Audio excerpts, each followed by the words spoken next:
একজন অসহায় মায়ের আর্তনাদ দেখুন।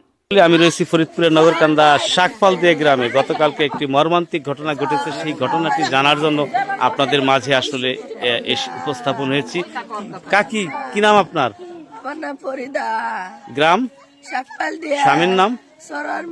কি ঘটনা ঘটছে বলেন তো? আমার ছেলে শ্বশুর বাড়িতে বউ আনবার গেছে, দুইজনে সুরিতি বেড়াবার গেছে, বউ আনবার গেলি পরে আমার ছেলে সকালে আসবার গেছে, রাইতে আসে না। বাড়িতে ফোন দিছি, কয় সকালে যাবানি, বৌতি কইছে।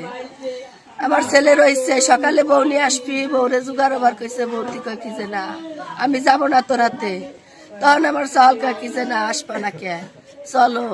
ওর বাপ তখন আইসে কয় কি আমার মেয়া দিব না। কয় আমার অপরাধ? কয় তোর কোনো অপরাধ না, আমি তোর হাতে মেয়া দিব না।